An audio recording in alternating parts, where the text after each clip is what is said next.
So, welcome to the Holistic Canine Nutrition Confidence. I'm Dr. Jeff Grognet, and with me today is Dr. Tom Lonsdale. And Tom graduated from the Royal Veterinary College, University of London, in 1972. He admits that he was slow to realize the magnitude of the junk pet food problem. Did you get those words? Junk pet food problem. Okay.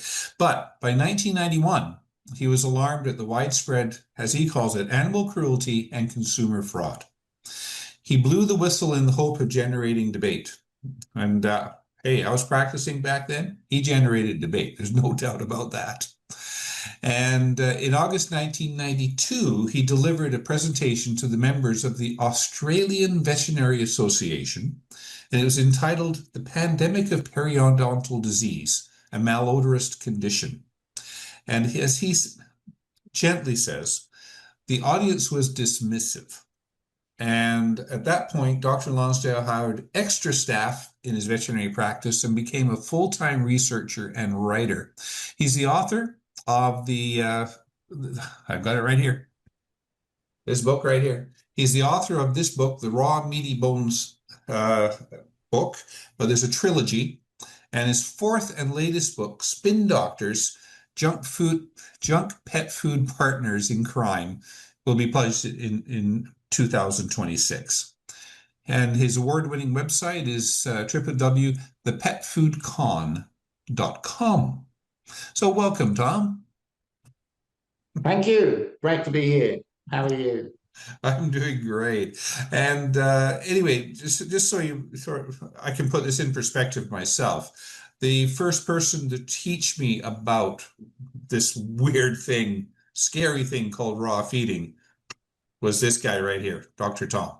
Okay, so he's, and I'm sure you have, I call it, modified the way that a lot of veterinarians have gone in their food recommendations, Tom, which is great. Okay. You're right. There's a long way to go, but there's a start being made, and that's terrific. It's very true. So what we're going to talk about today is feeding a raw diet for the first time, because this is something that people look at with trepidation. They're also look at it with the warnings from their veterinarian back there that keeps telling them that, hey, you're going to kill your dog, you're going to die because of the infection you're going to get from the pet food you're handling. And it's going to be so unbalanced and all this stuff. And it's kind of like, gee, we're up against a brick wall here. And so there's a lot of apprehension. So let's get into that and how we get around that, Tom. Well, look, the fears now are the fears that we had all those years ago, about 35, 40 years ago. Except let me just suggest to people that it was worse back then because we were on our own. We'd had 20, in my case, 20 years of practicing and doing the wrong thing. And suddenly came to the realization that wasn't working. But then this new suggestion came replete with all sorts of horrors associated with it. The broken teeth, the bones stuck, the bacterial infections that could affect not only the animals, but you and your family and your neighbors and everyone. Sure, those were the fears that we had to contend with back then. And I mention my experience back then because that I hope will help people to understand the magnitude of the thing and how we eventually managed to get on top of these fears, but they were very real. They were real for us as individuals and for our own animals. But then, of course, as clinicians advising people what to do for their animals, well, that added several more layers of jeopardy, of real risk that we were going to do and say the wrong thing and encourage people to kill their animals, and albeit slowly.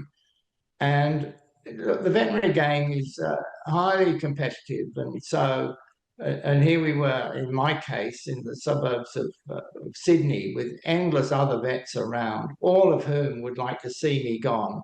or certainly do me down if they could. So there was a real risk from competing vets. There was a real risk from the veterinary hierarchy in the university, who had decided in their wisdom that ultra-processed junk in cans and packets was superior, not just adequate, but superior to the natural. So they had gone out on an extraordinary limb and maintained utter nonsense for a very long time. So for us to then start turning around and saying that you folks are mad and that raw meaty bones are the answer, just absolutely set the cat amongst the pigeons. This was a difficult situation that somehow had to be navigated both on a personal level, with the clients, in the practice, with the staff, with the community, with the other vets. So it was tumult. It was just a massive storm that swept through. And we were trying to navigate this and trying to stay on course.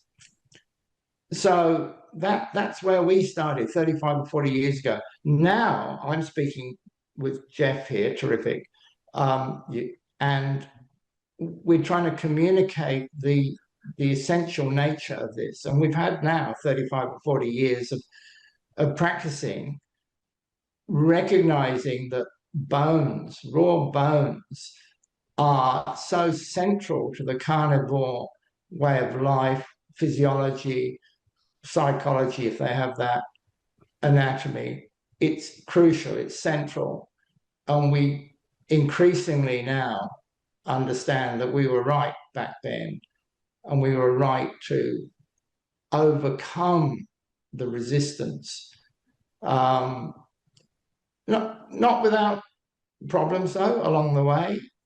I have to admit that bones can get stuck, teeth do get broken, but then that's in the nature of things. Pretty much everything we do in life comes with a certain level of risk. Mm-hmm. I bet you a large number of the folks attending this podcast have driven their car today, but they didn't give much of a thought to the fact that, well, car accidents claim lots of lives and maim lots of people. It's just in the nature of things. We go along with it. So true. Something as important as raw meaty bones, it's the food and medicine of your carnivores. And look, okay, so that's a reconceptualization. And instead of talking about food, we need to talk about food and medicine conjoined. The wolf pack doesn't have, as far as we know, an idea of what's food and what's medicine. They just chase the caribou, the beaver, the salmon out of the stream, whatever, because they're getting both the medicinal and the nutritional benefit at the same time. And we need to start concentrating, in my view, on the medicinal aspects of the diet. So reconceptualize, and once you start to think of it in terms of a medicine, and then you start to understand that medicines have what are called side effects. Well, they're not side effects, they're additional effects besides those that you want. And so you have to procure them in the right way, and you have to store them in the right way, and you have to administer them in the right way. And once you see that as your role, that you're administering a medicine, then it becomes incumbent on you to administer this medicinal compound in an appropriate way, and understand that providing you maintain the safeguards, the medicinal effects will be wonderful. Look, raw meaty bones are the safest, most gentle, most effective medicine that we have for our carnivore companions. They're just amazing. They transform the health. So anyway, obviously I'm on my soapbox, but I love it. I love the fact that Yeah. these animals just pick up their bed and walk again. So that was what we were discovering back then. We were triggered to discover all of this because we woke up finally that all the dogs had shocking dog breath, which we hitherto considered to be normal, and caught on the fact that no, these are poisonous gases going to the heavens and they're not good. The poisonous juices from the gums from whence these gases come were circulating around the body. So that's what got us thinking that this was pretty important. And then we discovered, okay, well, this was to do with failing to clean the teeth. Well, these animals should clean their teeth. Why don't they wake up? Why don't they go down to the chemist shop and get some toothbrushing? No, they don't have that option. They have raw meaty bones in nature. The wolves seem to do just fine, and the wild cats and the ferrets, which come from polecats, they do fine. And clearly it's about ripping and tearing and gnawing. So, okay, but this takes us into dangerous territory because we're now contemplating these terrible things, bones, and what they're going to do. Okay, well, we're going to go cautiously here. So we wanted to know how often in a week should you give one of these terrible things, these raw bones that are going to do all sorts of damage. Was 1 day a week sufficient? Well, it wasn't. So you were running the risk and getting no benefit. Oh dear. So the breath was still stinky, the gums were still inflamed and bleeding. And how did we need to navigate through all this? Well, we upped the ration. So 2 days a week. No, not enough. Not until we changed the nature of the bones. They needed to be meaty. That was a real big breakthrough. Previously, we were talking about dinosaur bones. You know, those ones that you see in the cartoons. The people's concept of a bone. These days, they call them recreational bones. No, they're completely unsuitable. And we discovered that way back, not without some trial and error, but we eventually caught on. Dinosaur bones are not suitable. They needed to be meaty. They need to be in accord with the relative size of the carnivore patient. So in the case of a large dog, well, then you would need large pieces of raw meaty bones, ideally, down to a diminutive chihuahua or a kitten or a ferret, and then in which case a chicken wing, a chicken neck, or a small fish or a small quail or something would be suitable. So we're modifying things on both ends. We were modifying the nature of the bone, that it should accord more closely with nature, according to the way that the animal, if that animal was able to, would go and hunt for itself. Okay, so that's what we did then. Okay, so I've gone on at some length about our epiphany, our understanding of what we should have been taught. It should have been foundation stuff. This should be the basis of good health, which of course we now find it is. If we just simply take animals that are on junk food and stop them abruptly, you don't need to spend time over several days a week. No, you stop abruptly. Boom, out goes the bad stuff. In comes the good stuff. And then you see a transformation almost in real time. Certainly within a week, you will see improvements in the gums and the state of the health and the vibrancy, the change in attitude and approach. And you start to see these things. So yeah, it's fundamental, absolutely fundamental. Oh, and the point there, I'm getting carried away, but this should have been core. This should have been the foundation for everything that we ever learned about cats and dogs and ferrets and any other carnivore for that matter. No, we weren't given that when we went to school, Tom. And the way I put it, I had dozens of hours on nutrition of cows, pigs, chickens. In dogs and cats, and cats really didn't even count, but in dogs, I got my hour of nutrition in fourth year. That was it. That was it. And the message simply was, you should be feeding a complete and balanced food. And what a really good example of that is Purina dog chow.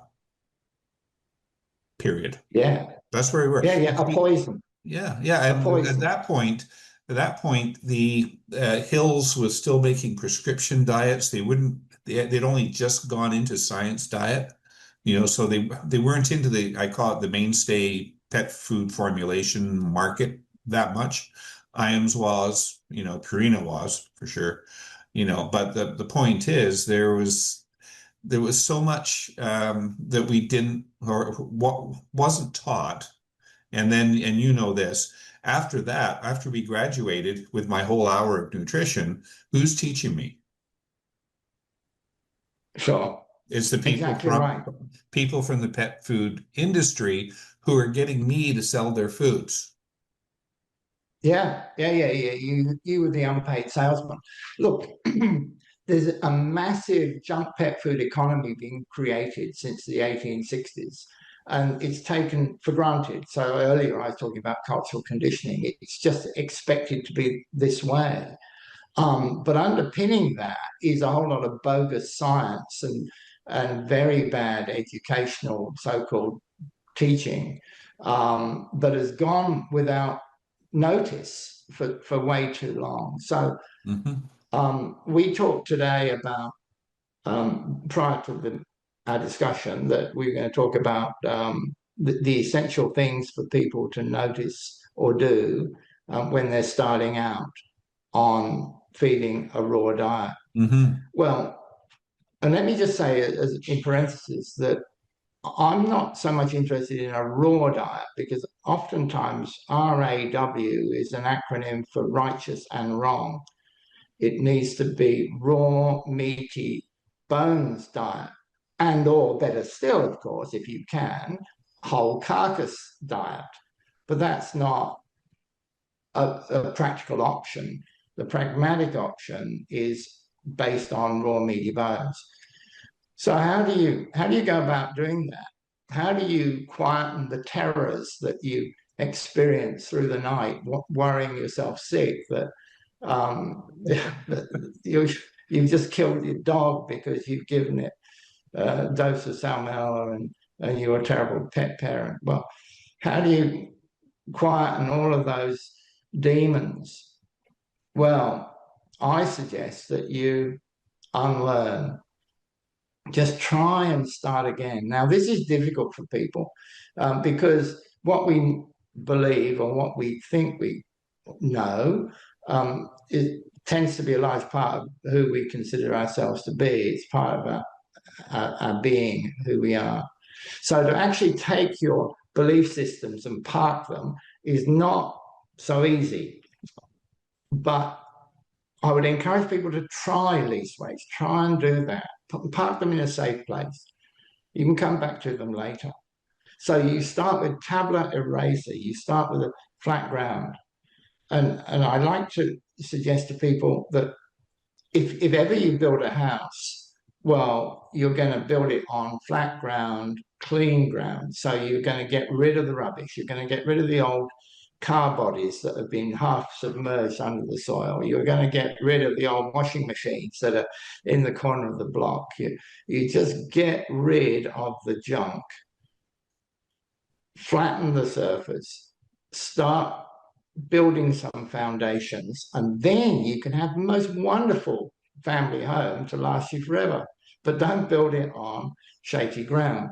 And that's the case with feeding raw meaty bones. And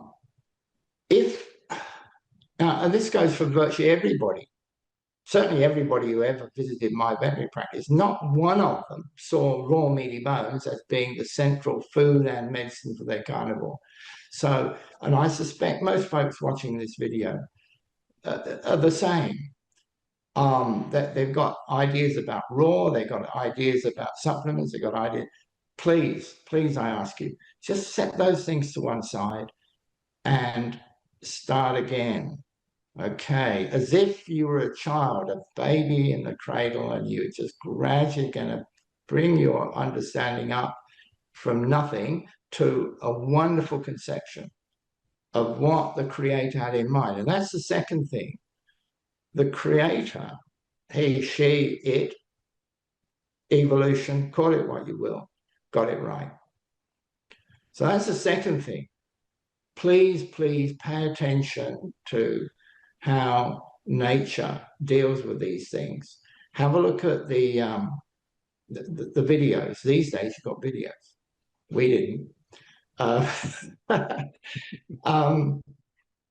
So look at the documentaries on the wolves and the feral cats and so on. See how it is that they keep themselves healthy and well in order to hunt the next day. It conceptualize, even if you've never ever fed a bone to a dog, nonetheless, the chances are you've seen dogs just chewing away, gnawing and ripping and tearing at bones, even dry bones, even, dare I say, plastic bones. Look at this. Look at this horror. This is how we kidding the animals into eating, chewing, satiating their need to rip and tear and chew on plastic bones. So that is that is the way I believe that you then start to have a look at the way nature has been teaching us all this time. Yeah. All this time. and we abrogated our responsibilities and gave them over to professors in veterinary schools who deemed that 1 hour in an entire veterinary curriculum of 5 years was enough to talk about the most powerful, most gentle, most effective food and medicine for our carnivore companions. And look, the reality is most of vets these days are small animal vets working for the needs of domestic carnivores. Anyway, sorry, there you go. This is so uplifting once you know the answer. These animals never ever need to get sick until the end stage, when of course they've got a natural life expectancy. Yeah. Well, I mean, you've brought out the whole thing. It's raw, meaty bones, not just raw bones. And yeah, and I totally agree. You want them to be able to get those bones and chew them up and swallow them and do doggy things, right? But when we're choosing, like you alluded to it, the bones and such have to be matched to the size of the dog. Okay, so if we're talking about a Chihuahua and we're talking about a Golden Retriever, what's appropriate for those two camps, Tom? Okay. Well, happily, one food source is good for both, happily, and you'll do pretty well that way, and that is chickens. Chickens these days are mass produced in factory farms, and there's any number of chickens, and a lot of these chickens get their meat cut off. They're dead, of course. You've got a dead chicken, and in the factory they cut off the meat for human consumption, and you're left with the chicken frame, minus the legs, the wings, the neck, the head, and the meat, and so on. And in Australia, and I believe this is more generally the case across the globe, you can feed those to both sizes. Okay, so the little dog can eat its way through those, and the bones are soft enough to be consumed. And the same with the larger dog too. Alongside that core diet of raw meaty chicken bones, which is easy and available and cheap and affordable, you can give bigger, heavier bones for both breeds. So a lamb shank a turkey neck, will exercise your chihuahua for a very long time. You won't be able to eat the bones, but that doesn't matter. They don't have to eat every bone, not at all. And then the same applies for your golden retriever, and you can use the pig necks, the lamb shanks, the pig heads, and the like. They don't need to eat the bones again. And indeed, I would refer back to the nature documentaries that will show the wolves, and they pull down the deer carcass. Actually, they don't eat most of the bones. They don't eat the head. They don't eat the spine. They don't eat the long bones, but they eat the rib bones. In a smaller animal, if they, for instance, catch a beaver or they catch a fish or catch a smaller deer, they will likely eat more of the bones. So this is consistent again. You feed the chicken where the animals will eat the bones as well, but feed larger pieces, which are going to be more expensive, more difficult to access. I recognize that. So again, you need some thinking. And my third leg of the starting a raw meaty bone for the first time is to read and watch the videos on my site. So go there, and that's where you will see the information. And read Work Wonders. And Work Wonders, the readers, the audience here get a copy of Work Wonders. The information's there. It's 120 pages. Go and get that information. It will tell you about scraping up roadkill in the middle of the night. Don't get run over and become roadkill yourself. Go and get the dead kangaroo, although that's illegal. But get the dead deer or dead hare or whatever, and bring it back and feed it to your carnivore companions. Okay. I had clients that did that. They had a deer killed in front of their house. They pulled it into the yard and gave it to the Rottweiler. Perfect. And the best meal that Rottweiler ever had. Yeah, it was cool. And so the meat was okay, and he had it for about a month. Yes. So exactly, and certainly in the winter, where you are, you can just leave it on the front lawn. Look, the Eskimo dogs, the Inuit dogs, always eat frozen fish or frozen seal, whatever. It doesn't have to be thawed. You, the pet owner, can keep your raw meaty bones in the freezer, and you just reach in, you grab, you chuck them on the lawn, done. Done. Yeah. And don't throw it on the white carpet. Tell me again, what was that? And you don't throw it on the white carpet. No. But no, people are not going to do that.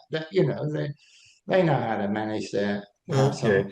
So with the raw meaty bones diet, Tom, obviously it's nutritionally, quote, complete. Do we have to worry about adding organs, veggies, supplements, all that stuff? Well, number one, you don't need to worry. We want to cut out the worry. Okay. Fact of the matter is, most of my clients never ever fed any so-called organ meat. They didn't feel nearly nobody feeds the entrails, but that actually is about the only part of the carcass that is different from the muscle meat, the entrails with the chyme inside them. But nobody feeds those anyway, except if you feed roadkill and or the whole animal, which is a good thing to do. Okay. So, look, for 30, 40 years, most of my clients have just been feeding raw meaty bones. I would have said to them, theoretically, chuck a lump of liver to your dog or cat every couple of weeks. If you can access some pancreas or a heart or a spleen, do that as well. I would never say to them, buy bottled supplements. Bottled supplements is a con trick. It presupposes that you know what the deficiencies are and that you can then compensate by giving this stuff out of the factory, out of a packet. Okay. No, it's not true. So anyway, let me just contrast again. Raw meaty bones is the pragmatic option. The ideal option employed by responsible zoos is to feed the whole carcass. What's the difference in outcome between the pragmatic and the ideal? Well, nobody's ever done that. Nobody's ever studied that in any detail to know, to be able to give you advice as to what is inadequate about that.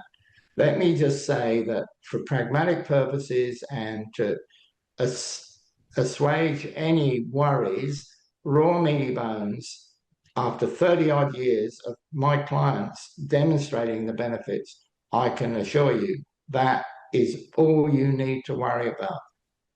Chuck the raw meaty bones on the lawn.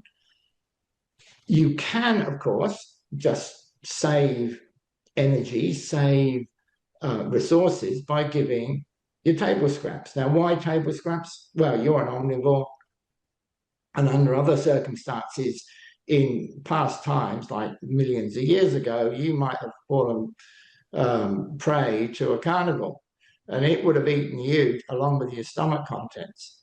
And so if you want to give your stomach contents before they actually arrive in your stomach, namely your food scraps, you can do that.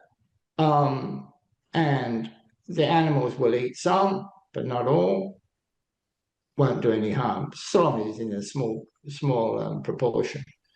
And that's fine. People ask about fruit, and then they tell me, look, in the wild, the wolves eat the berries. And yeah, well, they might if they happen to live in an area where berries grow for about 2 weeks a year.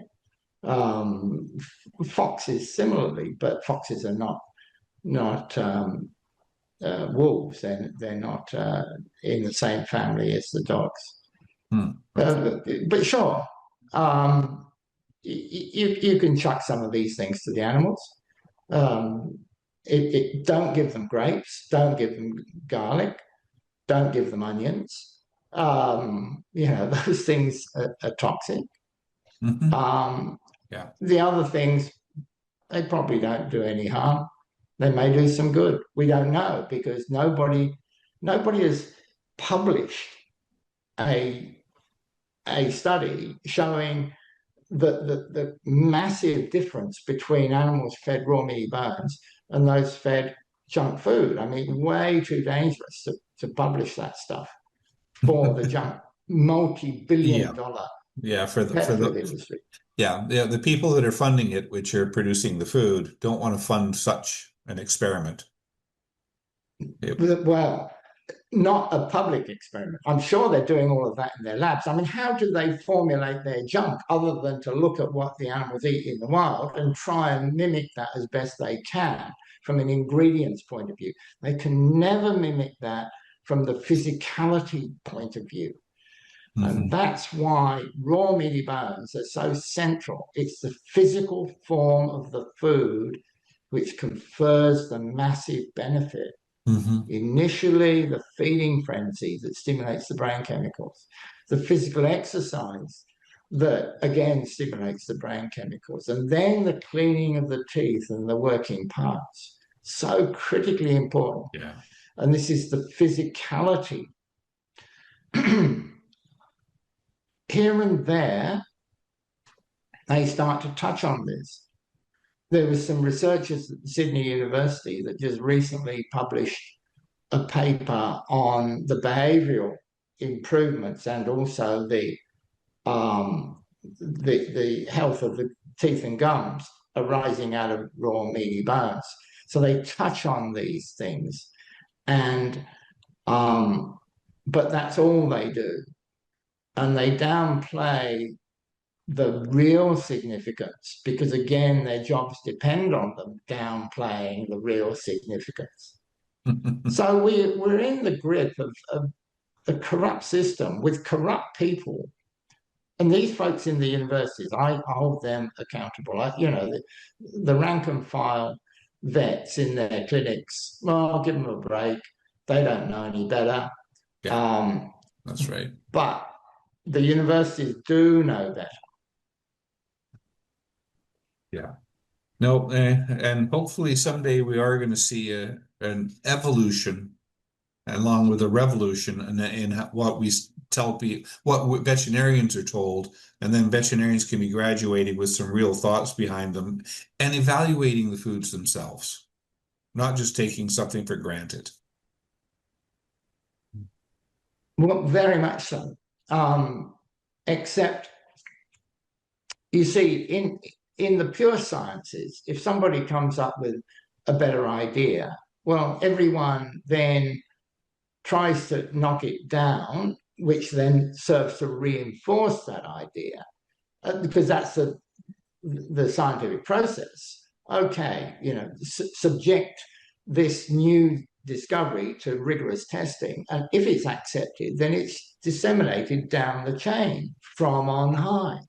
Mm-hmm. Yeah. In feeding animals, it's of the same magnitude or maybe even greater. I mean, it just completely transforms the health of the animals. It is so central, so core, and should have been grasped by the people at the top of the tree and then disseminated to those lower on down.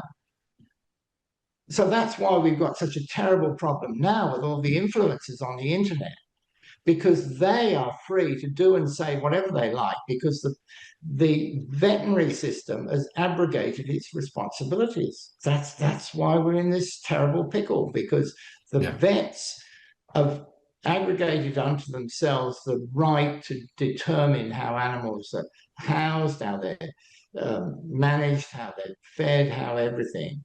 Right. But in this core aspect, they're completely failed. So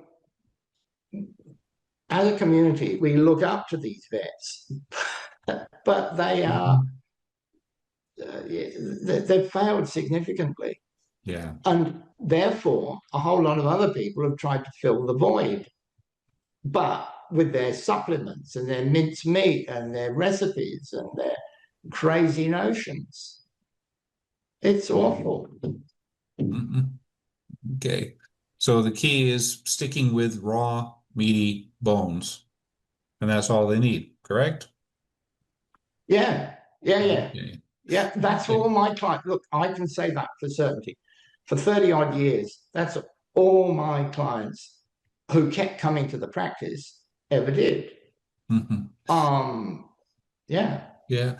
I'm going to go into one more thing just before we finish off, and that is whenever somebody brings up with their veterinarian that they're going to be feeding a raw food of any type, the thing that they're told expressly is that there's bacteria in there, and that can harm you, the dog, and everyone else around, and all the kids, and your mother-in-law, everybody.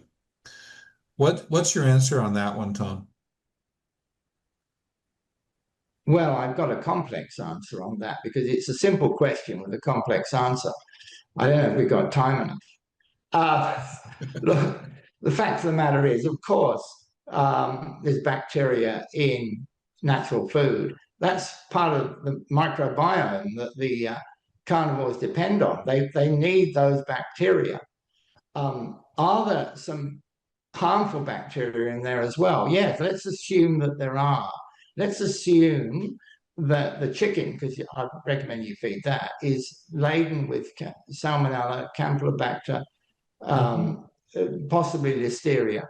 And all of these can deliver death-delivering blows to you and your family and so on. But the fact of the matter is that those are the same bacteria in the chicken in your fridge currently. Correct. Yeah. You go to the butcher shop or the supermarket or wherever, and you get chicken very often, and pork often too, that is laden with these death-delivering bacteria. So come on now, let's be scaremongering. Let's understand that these are fact of life. Look, ideally, everyone would go out with a blowpipe and shoot down a jungle fowl out of the primordial forest, would be completely free of these bacteria that mostly thrive in factory farms.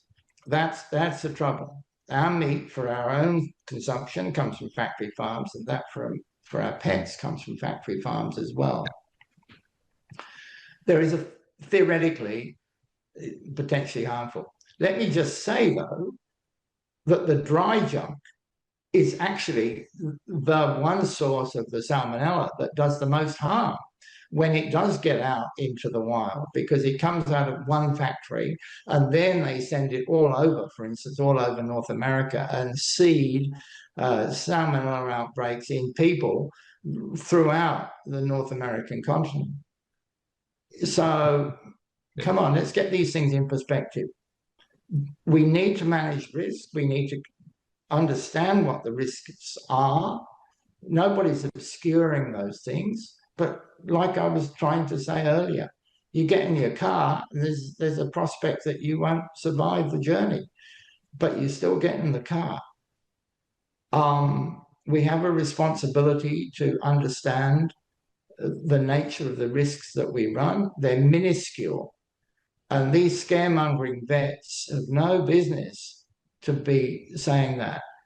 When they administer penicillin, they don't then give a long dissertation on the dangers of penicillin and the anaphylactic shock and the fact that you're just likely to die from it.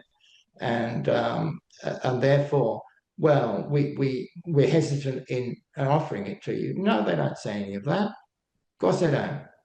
So, but for the strongest, most effective, safest medicine known to mankind, and wolves and cats and ferrets alike, raw meat bones, crazy that all they want to do is pour scorn. Yeah.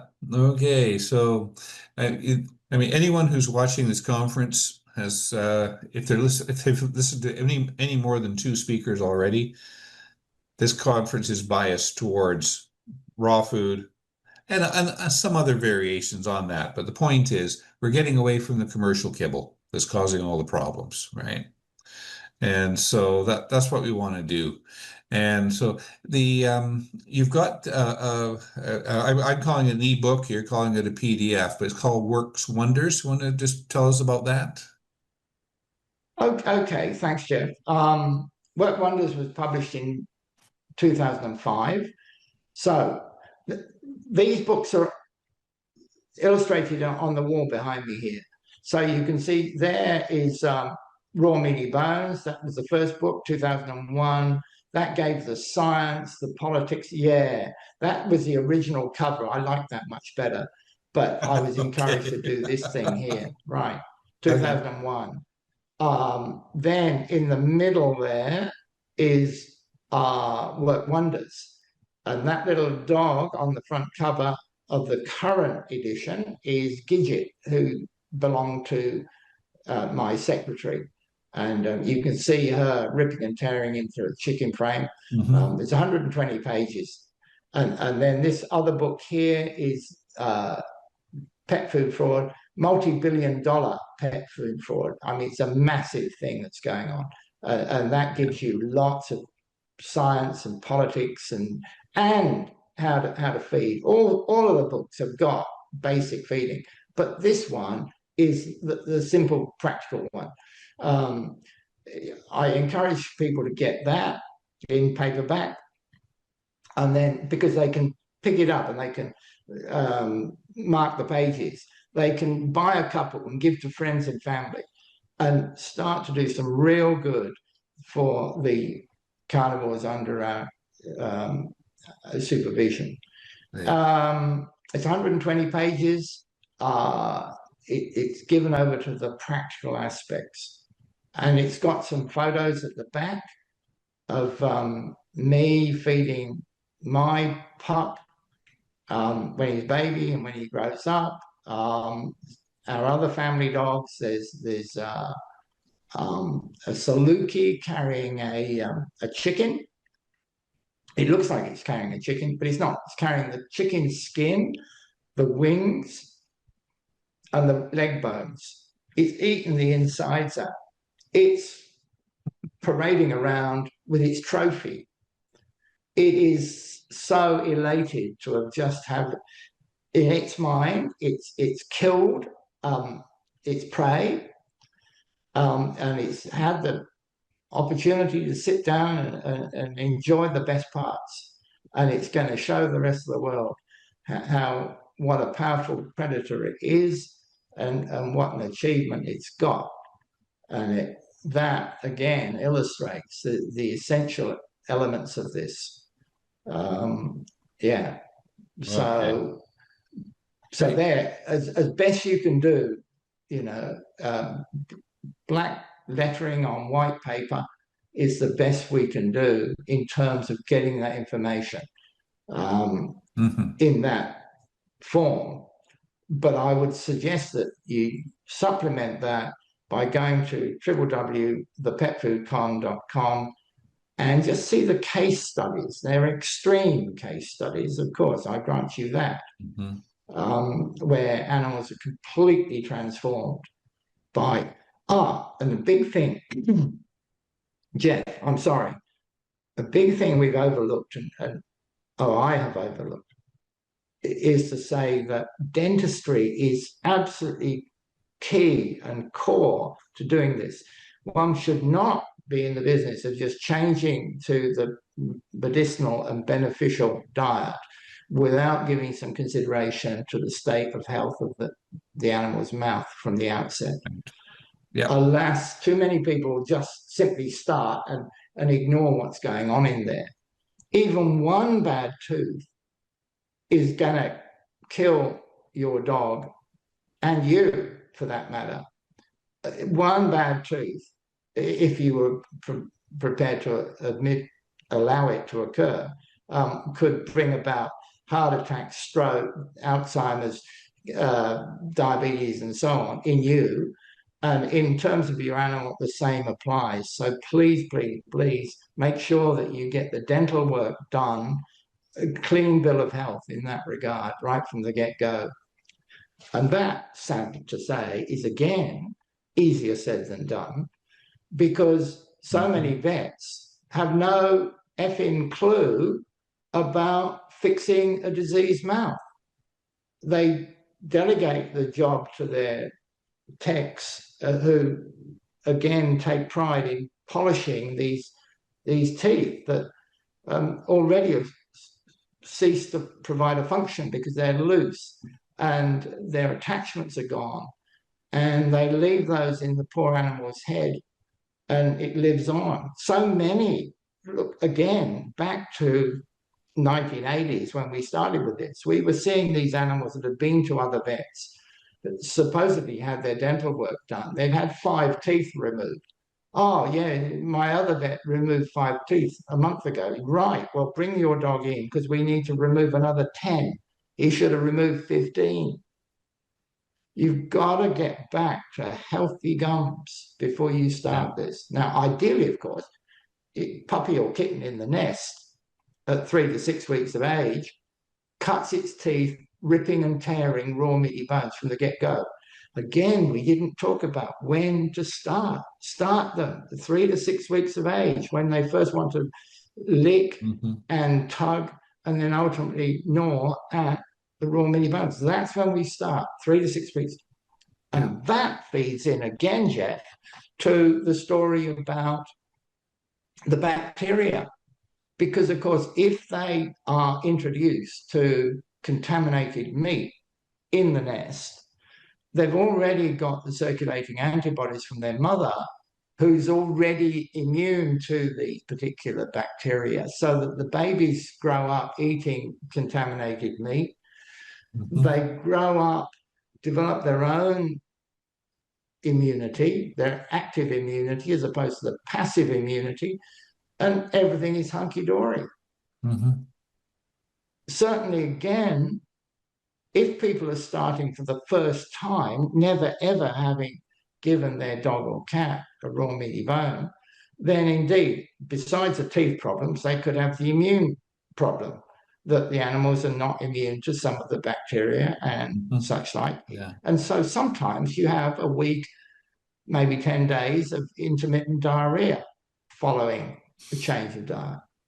But again, that's not a fault of the diet. That's a fault of starting it too late. Yeah, it's the history that's messed you up. Yeah, That's yeah, right.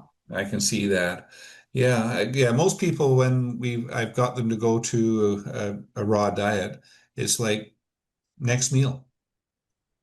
That's it. That's it. You don't need to do a transition, unless you got a dog, and this is something, unless you got a dog that's severely allergic to that meat protein. But so many dogs moving to a raw diet, supposedly that we're allergic to that food, aren't allergic anymore. Right. And that again is to do with, well, partly allergy is only part of the problem. It's more to do with dietary intolerance. However, insofar as allergy is involved, it's because the proteins are changed when they're cooked. So, Exactly. and that work has actually been done where people have said, right, well, here's cooked fish and here's raw fish, and it's the same fish, but when it's cooked, provoked an allergic response, in the raw state, not. Yeah. So Yeah. again, there are subtleties. That's why it's very unfortunate. People have to be their own veterinarian. They have to be their own diagnostician. And that can be unnerving for people. Of course it is. Um, how to get over that? Well, let nature be your teacher, and otherwise let work wonders be your teacher, because it's in there. It tells you what to do and how to navigate and end Yeah. up come out the other side all hunky-dory and everybody happy and healthy and well. Perfect. Okay. So that is a great resource. I'm glad you brought it up again with that. And that is, if you want to get that book, The Work Wonders, click the link below the webinar. It'll take you to a contact form. Just write in there, Work Wonders book, and put your name and address, and Tom is going to send it to you. So you're done. Okay. So that's a great way to get up to speed on a whole lot more information, a lot more than what we've talked about today, for sure. Okay. So I want to thank you for coming on board, Tom. Oh, love it. Yeah, I mean, once having found the way, I just want everyone to share the excitement Yeah. and share the benefits. No, you've been putting that message out for over 30 years, 35 been a change years. And like I say, I remember when the first ones came out, and it was like, what is that guy talking about? So, I was still stuck in the conventional world back in those days. Unfortunately, it took a little while to change, and that's the point. Everyone, it takes a while to change your thinking on this whole thing. Okay, it's easy to just feed the new diet tomorrow, but to actually get over the uh, inhibitions and have the confidence to do it, that's why you've got to get one of Tom's publications and get reading it, and that way it'll get you on track and you're good to go. Okay, so thank you, Tom, and thank you everyone for watching. And hopefully you've got a little bit more basis on the raw meaty bone diet. And make sure you watch the other people. You can get some more ideas on how to feed your dog the best way. I'll catch you in the next webinar. So bye for now. Thanks. Okay. See ya. Bye-bye.